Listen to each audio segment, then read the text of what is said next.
ನಮಸ್ಕಾರ ವೀಕ್ಷಕರೇ, ನಿಮಗೆ ಮಂಗಳಾದೇವಿ ಸ್ಪೆಷಲ್ ಕುಕಿಂಗ್ ಚಾನಲ್ಗೆ ಸ್ವಾಗತ. ಬನ್ನಿ, ಈ ವಿಡಿಯೋದಲ್ಲಿ ನಾನು ಇನ್ಸ್ಟಂಟ್ ಗುಲಾಬ್ ಜಾಮೂನ್ ಮಿಕ್ಸನ್ನು ಯಾವ ರೀತಿ ಮಾಡೋದು ಅನ್ನೋದನ್ನು ತಿಳಿಸ್ಕೊಡ್ತಾ ಇದ್ದೀನಿ.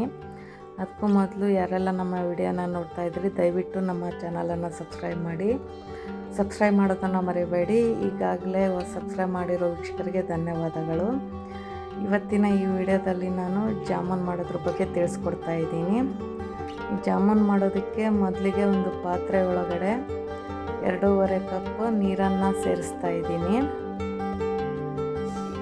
ಪಾಕ ಮಾಡ್ಕೋಬೇಕು ಸಕ್ಕರೆ, ಅದಕ್ಕೋಸ್ಕರ ಇದಕ್ಕೆ ಸಕ್ಕರೆ ಪಾಕಕ್ಕೆ 2.5 ಗ್ಲಾಸ್ ನೀರನ್ನು ಸೇರಿಸ್ತಾ ಇದ್ದೀನಿ ಒಂದು ಪಾತ್ರೆಗೆ. ನಂತರ ಇದಕ್ಕೆ ಒಂದು ಕಪ್ಪು ಫುಲ್ ಸಕ್ಕರೆನೇ ತೆಗೆದುಕೊಂಡಿದ್ದೇನೆ. ಇದು ಒಂದು 280 ಗ್ರಾಮ್ ಇದೆ ಶುಗರು.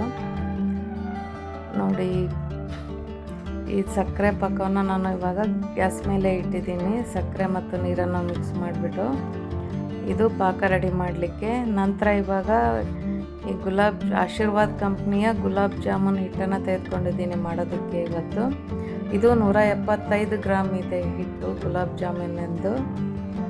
ಇದನ್ನು ನಾನಿವಾಗ ಒಂದು ತಟ್ಟೆ ಒಳಗಡೆ ತೆಗೆದುಕೊಂಡಿದ್ದೇನೆ. ಇದು ಆಶೀರ್ವಾದ್ ಕಂಪ್ನಿಯ ಗುಲಾಬ್ ಜಾಮೂನ್ ಮಿಕ್ಸನ್ನು ತೆಗೆದುಕೊಂಡಿದ್ದೇನೆ. ಇದಕ್ಕಿವಾಗ ಈ ಜಾಮೂನ್ ಮಾಡೋದಕ್ಕೆ ನಾವು ಯಾವಾಗಲೂ ಒಂದು ಸ್ಪೂನು ತುಪ್ಪವನ್ನು ಸೇರಿಸ್ತಾ ಇದ್ದೀನಿ. ಇದಕ್ಕೆ ಹಿಟ್ಟನ್ನು ಕಲಸೋದಕ್ಕೆ ಇದಕ್ಕೆ ನೀರನ್ನು ಬಳಸಬಾರ್ದು, ಏಕೆಂದರೆ ಹಾಲಲ್ಲಿ ಕಲಿಸ್ಬೇಕು. ಮತ್ತು ಇದಕ್ಕೆ ಸಕ್ಕರೆ ಪಾಕ ಕುದೀತಾ ಇದೆ. ಇದಕ್ಕೆ 2 ಏಲಕ್ಕಿ ಪುಡಿಯನ್ನು ಸೇರಿಸಿದ್ದೀನಿ. ಇವಾಗ ನೋಡಿ, ಇದು ಕುದ್ದ ತಕ್ಷಣ, ಸಕ್ಕರೆ ಕರಗಿದ ತಕ್ಷಣ ಒಂದು 2 ನಿಮಿಷ ಈ ರೀತಿ ಬಿಸಿ ಮಾಡ್ಕೊಂಡು ಆಫ್ ಮಾಡಿಬಿಡ್ಬೇಕು. ಇವಾಗ ಹಿಟ್ಟನ್ನು ಕಲಿಸ್ಕೊಳ್ತಾ ಇದ್ದೀನಿ. ಇದಕ್ಕೆ ಒಂದು ಸ್ಪೂನ್ ತುಪ್ಪ ಮತ್ತು ಹಾಲಲ್ಲಿ ಹಿಟ್ಟನ್ನು ಕಲಿಸ್ತಾ ಇದ್ದೀನಿ ನಾನು. ನೀರನ್ನು ಸೇರಿಸ್ಬಾರ್ದು. ನೀರನ್ನು ಸೇರಿಸಿ ಕಲಿಸಿದ್ರೆ ಏನಾಗುತ್ತೆ ಅಂದರೆ ಅದು ಜಾಮೂನು ಪಾಕಕ್ಕೆ ಹಾಕಿದಾಗ ಸ್ವಲ್ಪ ಸೀಳ್ಬಿಟ್ಟು ಒಡೆಯುತ್ತೆ. ಆದರೆ ಹಾಲು ಹಾಕಿ ಕಲಿಸೋದ್ರಿಂದ, ಹಾಲು ಮತ್ತು ತುಪ್ಪವನ್ನು ಸೇರಿಸಿ ಹಿಟ್ಟನ್ನು ಕಲಿಸೋದ್ರಿಂದ ಜಾಮೂನು ಯಾವಾಗಲೂ ಪಾಕದಲ್ಲಿ ಬಿಟ್ಕೊಳ್ಳೋದಿಲ್ಲ, ಒಡೆಯೋದಿಲ್ಲ, ದುಂಡಾಗಿ ಹಾಗೇ ಇರುತ್ತೆ.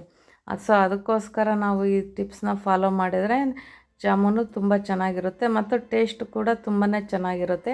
ಅದಕ್ಕೋಸ್ಕರ ನಾನು ಸ್ವಲ್ಪ ಹಾಲನ್ನು ತೆಗೆದುಕೊಂಡು ಹಾಲಲ್ಲೇ ಪೂರ್ತಿ ಕಲಿಸ್ತಾ ಇದ್ದೀನಿ. ಸ್ವಲ್ಪನೇ ಹಾಲು ಹಾಕ್ಬಿಟ್ಟು ಕಲಿಸ್ಕೋಬೇಕು. ಇದು ತುಂಬ ಹಾಲನ್ನು ಹಿಡಿಯೋದಿಲ್ಲ, ಎಷ್ಟು ಹಿಡಿಯುತ್ತೋ ಅಷ್ಟು ಹಾಲನ್ನು ಸೇರಿಸ್ಬಿಟ್ಟು ಕಲಿಸ್ಕೋಬೇಕು ಇದನ್ನು, ಈ ಜಾಮೂನ್ ಹಿಟ್ಟನ್ನು. ನೋಡಿ, ನಾನು ಸ್ವಲ್ಪ ಹಿಟ್ಟನ್ನು ಹಾಕ್ಬಿಟ್ಟು ಹಾಲನ್ನು ಹಾಕ್ಬಿಟ್ಟು ಸೇರಿಸ್ತಾ ಇದ್ದೀನಿ. ಇವಾಗ ಈ ರೀತಿ ಸ್ವಲ್ಪ ಹಾಲು ಹಾಕ್ಬಿಟ್ಟು ಹಿಟ್ಟನ್ನು ಕಲಿಸ್ಕೋಬೇಕು. ಈ ಹಿಟ್ಟನ್ನು ಕಲಸಿದ ಮೇಲೆ ಇದನ್ನು ಒಂದು 5 ರಿಂದ 10 ನಿಮಿಷದವರೆಗೆ ಹಾಗೆ ಇದನ್ನು ಮುಚ್ಚಿಡಬೇಕು. ಹಿಟ್ಟನ್ನು ಏನು ಮಾಡಿದಾಗೆ ಇದನ್ನು ರೆಸ್ಟಿಗೆ ಬಿಡಬೇಕು. ಒಂದು 10 ಮಿನಿಟ್ಸ್ವರೆಗೂ ಇದನ್ನು ಮುಚ್ಚಿಡಬೇಕು, ಹಿಟ್ಟನ್ನು ಕಲಸಿದಂಥ ಹಿಟ್ಟನ್ನು. ನಂತರ ಇದು 10 ನಿಮಿಷ ಆದಮೇಲೆ ಹಿಟ್ಟು ಸೆಟ್ಟಿಂಗ್ ಆಗಿರುತ್ತೆ. ಹಾಲು ಮತ್ತು ತುಪ್ಪ ಕಲಸಿದ್ದು ಅದನ್ನು ಇವಾಗ 2 ಭಾಗ ಮಾಡಿಬಿಟ್ಟು ನಾನು ಇದನ್ನು ಚಿಕ್ಕ ಪೀಸ್ಗಳಾಗಿ ಹಾಕ್ತಾಯಿದ್ದೀನಿ ತಟ್ಟೆಗೆ. ಚಿಕ್ಕ ಉಂಡೆಗಳಾಗಿ ಮಾಡ್ಕೊತಾ ಇದ್ದೀನಿ. ನೋಡಿ, ಈ ರೀತಿ ಫಸ್ಟ್ ಹಿಟ್ಟನ್ನು ತೆಗೆದುಕೊಂಡ್ಬಿಟ್ಟು ಎಲ್ಲವನ್ನು ಈ ರೀತಿ ಒಂದೇ ಅಳತೆನಲ್ಲಿ ಪೀಸ್ ಮಾಡಿ ಇಡ್ತಾಯಿದ್ದೀನಿ. ನಂತರ ಇದಕ್ಕೆ ರೌಂಡ್ ಶೇಪನ್ನು ಕೊಡ್ತೀನಿ ನಾನು. ನಂತರ ಫಸ್ಟಿಗೆ ಒಂದೇ ಬಾರಿಗೆ ಎಲ್ಲ ಹಿಟ್ಟನ್ನು ಈ ರೀತಿ ಚಿಕ್ಕ ಒಂದೇ ಸೈಜಲ್ಲಿ ಮುರಿದು ಪೀಸ್ ಮಾಡಿ ಇಡ್ತಾಯಿದ್ದೀನಿ. ನಂತರ ಆ ಹಿಟ್ಟನ್ನು ಕೂಡ, ಉದಿರೋ ಹಿಟ್ಟನ್ನು ಸಹ ನಾನು ಇದೇ ರೀತಿ ಮಾಡ್ಕೊತಾ ಇದ್ದೀನಿ. ನಂತರ ಈ ರೀತಿ ಚಿಕ್ಕ ಪೀಸ್ಗಳಾಗಿ ಮಾಡಿದ ನಂತರ ಈ ಹಿಟ್ಟನ್ನು ತೆಗೆದುಕೊಂಡು ಚಿಕ್ಕ ಉಂಡೆ ಆಕಾರದಲ್ಲಿ ನಾವು ಇದನ್ನು ಬಾಲ್ ಶೇಪಲ್ಲಿ ಮಾಡ್ಕೋಬೇಕು. ನಿಮಗೆ ಇನ್ನೂ ಚಿಕ್ಕ ಸೈಜಲ್ಲಿ ಬೇಕಂದ್ರೂ ಮಾಡ್ಕೋಬೋದು. ನಾನು ಈ ಸೈಜ್, ಒಂದು ಗೋಲಿಯಷ್ಟು ಸೈಜಿನಲ್ಲಿ ಮಾಡ್ತಾಯಿದ್ದೀನಿ. ನಿಮ್ಗೆ ಯಾವ ಸೈಜ್ ಬೇಕಾದ್ರೂ ಮಾಡ್ಕೋಬೋದು. ನೋಡಿ, ಈ ರೀತಿ ಎಲ್ಲ ಚಿಕ್ಕ ಹಿಟ್ಟಿನ ಉಂಡೆಗಳನ್ನು ಸ್ಮಾಲ್ ಬಾಲ್ ಶೇಪ್ ಆಕಾರದಲ್ಲಿ ಮಾಡ್ತಾಯಿದ್ದೀನಿ. ನಂತರ ಇದಕ್ಕೆ ಎಣ್ಣೆ ಕಾಯೋಕ್ಕೆ ಇಟ್ಟಿದ್ದೀನಿ. ಇವಾಗ ಎಣ್ಣೆ ಕಾದ ನಂತರ ಇದು ತುಂಬ ಮೀಡಿಯಮ್ ಬಿಸಿನಲ್ಲಿ ಎಣ್ಣೆ ಕಾದಿರಬೇಕು, ತುಂಬ ಹೀಟ್ ಆಗಿರಬಾರ್ದು ಎಣ್ಣೆ. ಯಾಕೆಂದರೆ ಜಾಮೂನು ನಿಧಾನಕ್ಕೆ ಎಣ್ಣೆಯಲ್ಲಿ ಫ್ರೈ ಆಗಬೇಕು. 7 ರಿಂದ 8 ನಿಮಿಷದವರೆಗೂ ಫ್ರೈ ಆಗಬೇಕು. ಅದಕ್ಕೆ ನೋಡಿ, ಎಣ್ಣೆ ಸ್ವಲ್ಪ ಬಿಸಿ ಆದರೆ ಸಾಕು. ತಕ್ಷಣವೇ ಇವೆಲ್ಲ ಜಾಮೂನನ್ನು ನಾನು ಒಂದೇ ಸಲ ಈ ರೀತಿ ಜಾಲರಿಗೆ ಹಾಕ್ಕೊಂಡ್ಬಿಟ್ಟು ಎಣ್ಣೆಯಲ್ಲೇ ಬಿಡ್ತಾಯಿದ್ದೀನಿ. ಈಗ ಮಾಡೋದ್ರಿಂದ ನಮಗೆ ಕೈಗೆ ಎಣ್ಣೆನೂ ಸಿಡಿಯೋದಿಲ್ಲ, ಏನೂ ಆಗೋದಿಲ್ಲ. ಈ ರೀತಿ ನಿಧಾನಕ್ಕೆ ಜಾಮೂನನ್ನು ಎಣ್ಣೆ ಒಳಗಡೆ ಬಿಟ್ಬಿಟ್ಟು ಇದು ನಿಧಾನಕ್ಕೆ ಫ್ರೈ ಆಗಬೇಕು. ಮೀಡಿಯಮ್ ಲೋ ಫ್ಲೇಮಲ್ಲಿ ಜಾಮೂನು ಫ್ರೈ ಆಗಬೇಕು. ಇದು ಸ್ವಲ್ಪ ಸಮಯ ತೆಗೆದುಕೊಳ್ಳುತ್ತೆ ವೀಕ್ಷಕರೇ. ಒಂದು 7ರಿಂದ 8 ನಿಮಿಷದವರೆಗೂ ಕೂಡ ಫ್ರೈ ಆಗಬೇಕು. ಇದು ಇಲ್ಲಿ ಎಲ್ಲ ರೀತಿ ಜಾಮೂನುಗಳು ಇವಾಗ ಫ್ರೈ ಆಗ್ತಾಯಿದೆ. ಫ್ರೈ ಆಗುವಾಗ ಇದನ್ನು ಆವಾಗಲೇ ಎಲ್ಲ ಈವನ್ನಾಗಿ ಬೇಯೋದಕ್ಕೆ ಈ ರೀತಿ ತಿರುಗಿಸಿ ಹಾಕ್ತಿರ್ಬೇಕು ಜಾಲರಿನಲ್ಲಿ. ಈ ರೀತಿ ತಿರುಗಿಸಿ ಮಾಡೋದ್ರಿಂದ ಎಲ್ಲ ಕಡೆನೂ ಒಂದೇ ಕಲರಲ್ಲಿ ಒಂದೇ ಇದರಲ್ಲಿ ಬೇಯುತ್ತಾ ಬರುತ್ತೆ. ಜಾಮೂನು ಎಣ್ಣೆಯಲ್ಲಿ ಡೀಪ್ ಫ್ರೈ ಆಗುತ್ತೆ ನೋಡಿ. ಈ ರೀತಿ ಮಾಡ್ತಾ ಇರಬೇಕು ನೋಡಿ. ಇವಾಗ ಈ ರೀತಿ ಕಲರ್ ಬಂದಿದೆ, ಫ್ರೈ ಆಗ್ತಾ ಇದೆ ನಿಧಾನಕ್ಕೆ ಫ್ಲೇಮಲ್ಲಿ, ಮೀಡಿಯಮ್ ಫ್ಲೇಮಲ್ಲಿ. ಎಣ್ಣೆ ತುಂಬ ಲೋ ಹೀಟಲ್ಲಿ ಕರಿಬೇಕು ಇದನ್ನು ನೋಡಿ. ಈ ರೀತಿ ಒಳ್ಳೆ ಕಲರ್ ಬರ್ತಾ ಇದೆ. ಈ ರೀತಿ ನಿಧಾನಕ್ಕೆ ಒಂದು 7 ನಿಮಿಷದವರೆಗೂ ಸಹ ಇದು ಫ್ರೈ ಆಗುತ್ತೆ.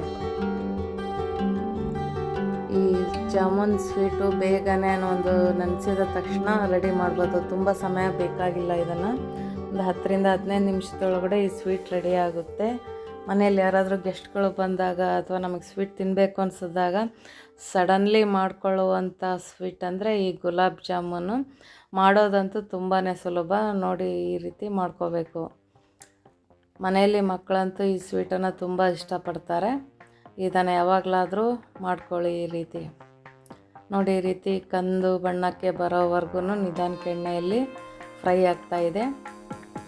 ವೀಕ್ಷಕರೇ, ಯಾರೆಲ್ಲ ನಮ್ಮ ಚಾನಲನ್ನು ನೋಡ್ತಾ ಇದ್ರಿ ದಯವಿಟ್ಟು ಸಪೋರ್ಟ್ ಮಾಡಿ, ಸಬ್ಸ್ಕ್ರೈಬ್ ಮಾಡೋದನ್ನು ಮರೆಯಬೇಡಿ. ನಿಮಗೆ ಇದೇ ರೀತಿ ಒಳ್ಳೆ ರೆಸಿಪಿಯನ್ನು ನಾನು ವಿಡಿಯೋ ಮಾಡಿ ಹಾಕ್ತಾಯಿರ್ತೀನಿ. ನಮ್ಮ ಚಾನಲನ್ನು ತಪ್ಪದೆ ಲೈಕ್ ಮತ್ತು ಸಬ್ಸ್ಕ್ರೈಬ್ ಮಾಡೋದನ್ನು ಮರಿಬೇಡಿ ನೋಡಿ. ಜಾಮೂನ್ ಈ ರೀತಿ ಕಲರು ಬರ್ತಾ ಇದೆ. ಈ ರೀತಿ ಮೀಡಿಯಮ್ ಫ್ಲೇಮಲ್ಲೇ ನಿಧಾನಕ್ಕೆ ಫ್ರೈ ಮಾಡೋದ್ರಿಂದ ಒಳಗಡೆ ಇರೋ ಹಿಟ್ಟು ಕೂಡ ಚೆನ್ನಾಗಿ ಬೆಂದಿರುತ್ತೆ. ತುಂಬ ಒಮ್ಮೆ ಎಣ್ಣೆ ಬಿಸಿಯಾದಾಗ ನಾವು ಜಾಮೂನು ಹಾಕಿದಾಗ ಏನಾಗುತ್ತೆ, ಅದು ಮೇಲಷ್ಟೇ ಬೆಂದಿರುತ್ತೆ, ಒಳಗಡೆ ಸರಿಯಾಗಿ ಬೆಂದಿರಲ್ಲ. ಆದರೆ ಈ ರೀತಿ ಮೀಡಿಯಮ್ ಫ್ಲೇಮಲ್ಲಿ ಲೋ ಹದದಲ್ಲಿ ತರೋದ್ರಿಂದ ಒಳಗಿಂದನೂ ಕೂಡ ಹಿಟ್ಟು ತುಂಬಾ ಚೆನ್ನಾಗಿ ಬೆಂದಿರುತ್ತೆ ನೋಡಿ. ಈ ಕಲರ್ ಬರೋವರೆಗೂ ನಾವು ಜಾಮೂನನ್ನು ಬೇಯಿಸ್ಕೋಬೇಕು ಎಣ್ಣೆಯಲ್ಲಿ. ನಂತರ ಈ ಜಾಮೂನು ಇವಾಗ ಬೆಂದಿದೆ. ಇವಾಗ ಎಣ್ಣೆಯನ್ನು ತೆಗೆದುಬಿಟ್ಟು ಸಕ್ಕರೆ ಪಾಕಕ್ಕೆ ಹಾಕ್ತಾಯಿದ್ದೀನಿ. ಬಿಸಿ ಇರೋ ಗುಲಾಬ್ ಜಾಮೂನನ್ನೇ ನಾವು ಪಾಕಕ್ಕೆ ಹಾಕಬೇಕು. ಪಾಕ ತುಂಬಾ ಬಿಸಿ ಇರಬಾರ್ದು. ನಾವು ಆವಾಗಲೇ ಮಾಡಿ ಮುಚ್ಚಿಟ್ಟಿದ್ದೆ. ಇವಾಗ ಅದೇ ಬಿಸಿ, ನಾರ್ಮಲ್ ಬಿಸಿ ಇದೆ ಪಾಕ.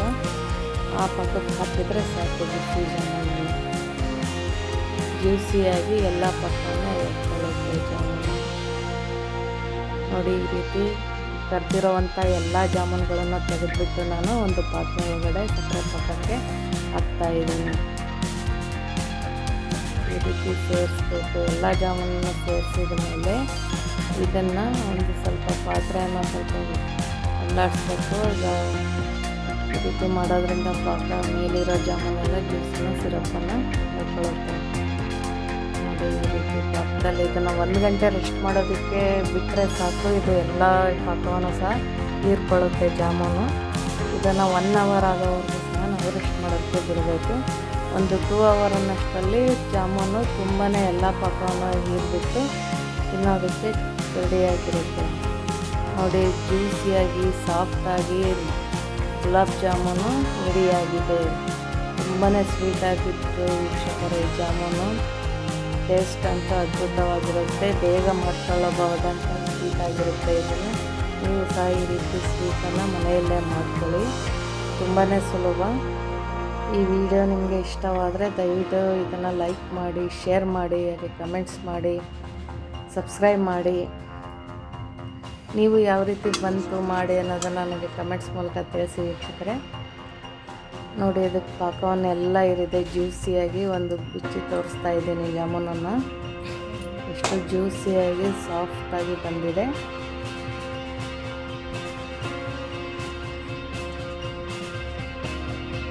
ತುಂಬ ಅದ್ಭುತವಾಗಿ ಜಾಮೂನು, ತುಂಬ ಸ್ವೀಟಾಗಿ. ಧನ್ಯವಾದಗಳು ವೀಕ್ಷಕರೇ.